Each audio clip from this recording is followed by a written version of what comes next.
Assalamualaikum warahmatullahi wabarakatuh. Perkenalkan, nama saya Eva Musudha Sadia, NIM P0031020013. Saya perwakilan dari kelas 2A. Baik, pada kesempatan kali ini saya akan menjelaskan tentang kelainan metabolisme non-protein nitrogen. Dan untuk mempersingkat waktu, berikut paparan materi yang dapat saya sampaikan.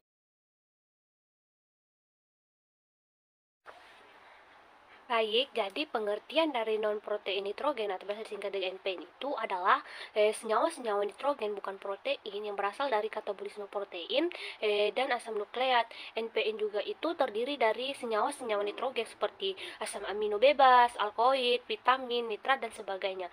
Dan selama proses pengolahan bahan makanan, protein juga itu dapat terurai menjadi NPN berupa senyawa peptida, asam amino, bahkan menjadi amonia.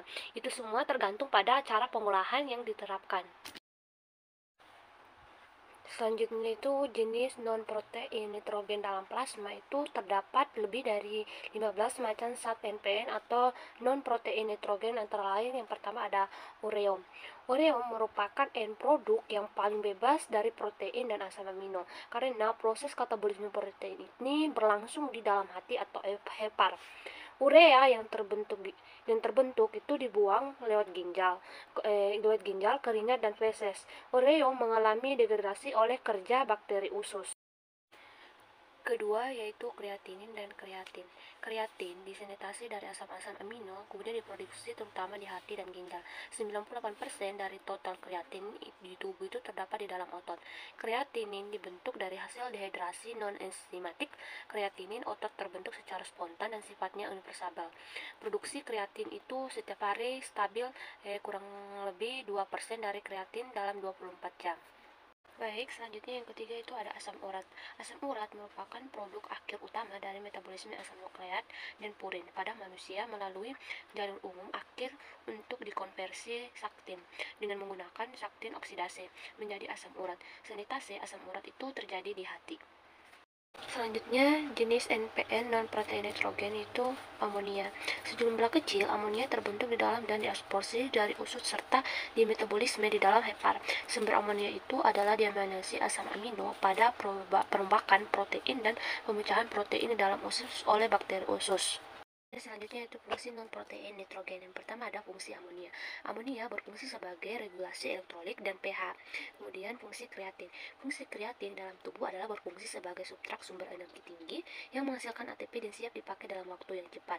Kemudian fungsi keratin. Fungsi keratin itu sangat berguna dalam mengevaluasi fungsi ginjal. Yang terakhir itu fungsi asam urat. Asam urat berfungsi sebagai antioksidan dan bermanfaat dalam regenerasi sel. Yang terakhir yaitu fungsi urea. Urea berfungsi untuk mengetahui adanya disfungsi pada ginjal. Selanjutnya yaitu nilai normal non-protein nitrogen. Pertama, nilai normal ureum.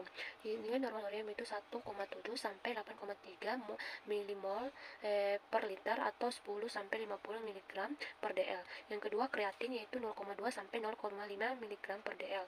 Yang ketiga ada kreatinin untuk laki-laki yaitu 0,9 sampai 1,5 per 100. Kalau wanita yaitu 0,8 sampai 1,2 per 100. Selanjutnya amonia, nilai normalnya yaitu 3,5 sampai 7 mg per desiliter. Yang selanjutnya lagi itu asam amino, nilai normalnya 0,15 sampai 35 mg per dl. Selanjutnya asam urat untuk laki-laki yaitu 3,4 sampai 7,0 mg per dl. Untuk wanita kurang lebih 5,7 mg per dl. Dan untuk anak-anak yaitu 2,5 sampai 5,5 mg per dl. Untuk lansia 3,5 sampai 8,5 mg per dl. Dan yang terakhir itu untuk urea klorea yaitu 64 sampai 99 ml per ml. Selanjutnya yaitu keseimbangan nitrogen positif. Jumlah nitrogen yang diserap melebihi yang dibuang keluar oleh tubuh. Jadi sejumlah nitrogen tertahan dalam tubuh untuk pembentukan jaringan baru. Positif seperti anak-anak yang sedang tumbuh, wanita hamil, wanita menyusui, stadium penyembuhan penyakit, dan pembentukan jaringan baru. Selanjutnya yaitu keseimbangan nitrogen negatif. Jumlah protein yang dibuang melebihi jumlah yang dimakan. Yang kedua, jumlah protein yang dimakan ke ruang dari kebutuhan minimum, tidak ada pembentukan jaringan baru, dan protein dibakar untuk kebutuhan energi.